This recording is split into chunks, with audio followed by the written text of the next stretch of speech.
High, চলে এলাম আরেকটা নতুন ভিডিও নিয়ে। যে রান্নাটা শেয়ার করব সেটা করতে হার্ডলি 2 মিনিট কি 3 মিনিট লাগবে।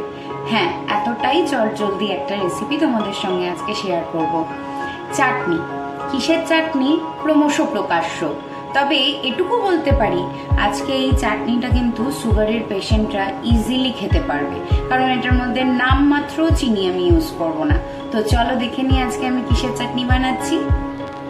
বললাম না, খুব সামান্য কয়েকটা উপকরণ দিয়ে এই চাটনিটা হয়ে যাবে। দেখো, প্রথমেই নিয়েছি কাঁচা বাদাম। এটাকে আমি একটু ড্রাই রোস্ট করব। আমি এই প্লেটটার মধ্যে যা যা নিয়েছি সব কটাকেই ড্রাই রোস্ট করে নেব।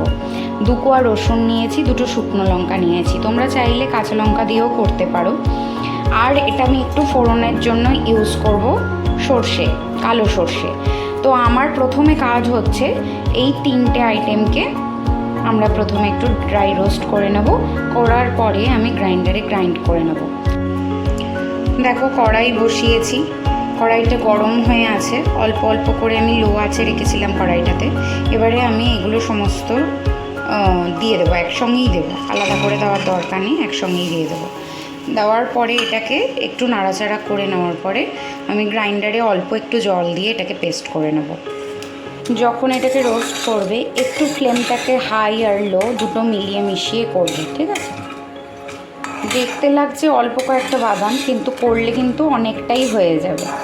তো আমি এটা রেখে রেখে খেতে পারবো, তো তোমরাও এটা স্টোর করে কিন্তু খেতে পারো, খুব সুন্দর হয়, জানো তো। আর দেখো, রোস্ট আমার হয়ে গেছে, কারণ যখনই দেখবে একটু গন্ধ বেরোতে শুরু করেছে, কারণ শুকনো লঙ্কা রয়েছে, বাদামটা রয়েছে, রোস্ট করলে একটা গন্ধ বেরোতে শুরু করবে, তখনই তোমরা ফ্লেমটা অফ করে দেবে।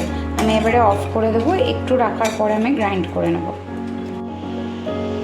দেখো, এটাকে আমি গ্রাইন্ডারে দিয়ে দিয়েছি।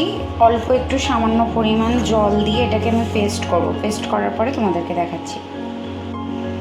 দেখো, একটা স্মুথ পেস্ট রেডি হয়ে গেছে। এবারে আমি কড়াইয়ের মধ্যে অল্প সর্ষের তেল দিয়ে আর একটু কালো সর্ষে ফোড়ন দিয়ে এটা একটু নাড়াচাড়া করব। তো কড়াইয়ের মধ্যে আমি 1 চামচ সর্ষের তেল দিয়ে এটার মধ্যে অল্প কিছু কালো সর্ষে ফোড়ন দিলাম। যখন ওটা ফটফট ফটফট করে ফাটবে তখন আমি পেস্টটা অ্যাড করে দেবো। আমি হাত দিয়েই দিচ্ছি, তাহলে আমার একটু সুবিধা হবে। আমি জলটা অ্যাড করে দিলাম। এবারে ওইটাকে কিন্তু টানতে দিতে হবে, ঠিক আছে?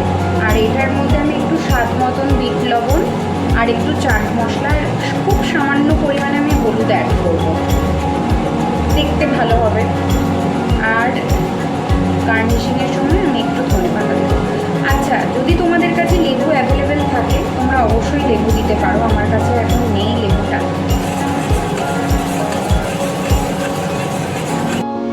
দেখো, তৈরি হয়ে গেছে আমাদের গরমা গরম বাদামের চাটনি। আচ্ছা, আমি এটার ওপরে একটু ধনেপাতা দিয়ে গার্নিশিং করে তোমাদের কাছে দেখাবো। তোমরা বাদামের চাটনি পুরো রেডি। আমি তো খেয়ে জানাবো, তোমরাও বাড়িতে ট্রাই করো, জানিও কীরকম হয়েছে। আজকের মতন এইটুকুই, ফিরে আসবো নতুন একটা কোনো ভালো রেসিপি নিয়ে চটজলদি। জানিও যে কেমন লাগছে, কি লাগছে।